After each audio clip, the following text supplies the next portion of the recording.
PM Sheikh Hasina के इस्तीफा देने और देश छोड़ने के एक दिन बाद हिंसक विरोध प्रदर्शनों से नुकसान की गूंज सुनाई दे रही है।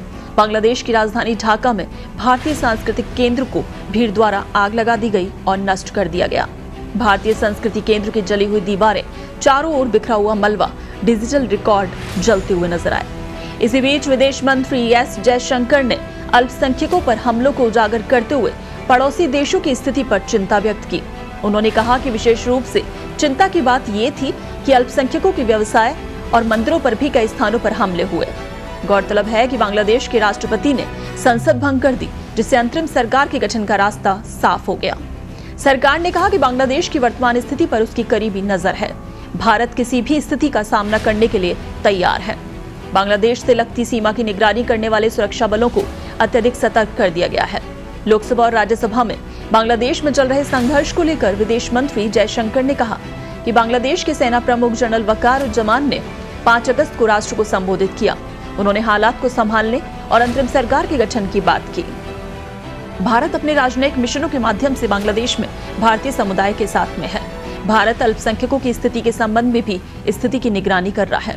उन्होंने बताया कि एक अनुमान के मुताबिक पड़ोसी देश बांग्लादेश में 19,000 भारतीय नागरिक हैं, जिनमें करीब 9,000 छात्र। हालांकि ज्यादातर छात्र जुलाई के महीने में ही भारत लौट आए थे।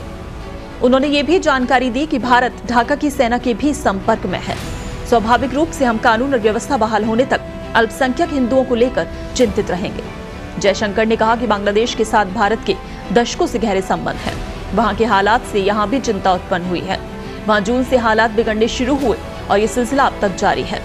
जो कुछ पड़ोसी देश में हुआ, उसका एक सूत्रीय एजेंडा ये था कि प्रधानमंत्री शेख हसीना इस्तीफा दें। जयशंकर ने बताया कि इस्तीफा देने के बाद शेख हसीना ने बहुत ही कम समय में कुछ समय के लिए भारत आने की मंजूरी का अनुरोध किया। उसके बाद वो लंदन और यूरोप के किसी अन्य देश में जाना चाहती हैं। उन्होंने बताया कि उसी समय बांग्लादेश के अधिकारियों से हमें उड़ान की मंजूरी के लिए अनुरोध मिला। इसके बाद शेख हसीना बांग्लादेश वायुसेना के विमान से दिल्ली पहुंची। उन्होंने ये भी बताया कि बांग्लादेश के सेना प्रमुख ने वहां की कमान संभाल ली है और अंतरिम सरकार के गठन की बात कही। बांग्लादेश में हिंसा का दौर अभी भी जारी है। भीषण आगजनी के बीच हालात बेहद खराब हो गए हैं। शेख हसीना के प्रधानमंत्री पद से इस्तीफा देने और देश छोड़ने के बाद भी प्रदर्शनकारी सड़कों पर डटे हुए हैं। वहीं हालात इतने बदतर हो गए हैं कि देश में हिंदुओं के घरों और व्यापारिक प्रतिष्ठानों को निशाना बनाया जा रहा है।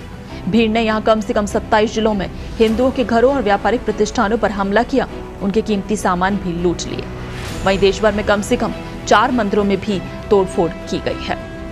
लेकिन बांग्लादेश की हर स्थिति पर भारत की पैनी नजर है और जो वहां फंसे हुए हिंदू हैं, उनको भारत लाने की कोशिश भी अब की जा रही है। हालांकि जो वहां छात्र पढ़ रहे हैं, वो काफी संख्या में तो पहले ही वापस आ चुके हैं।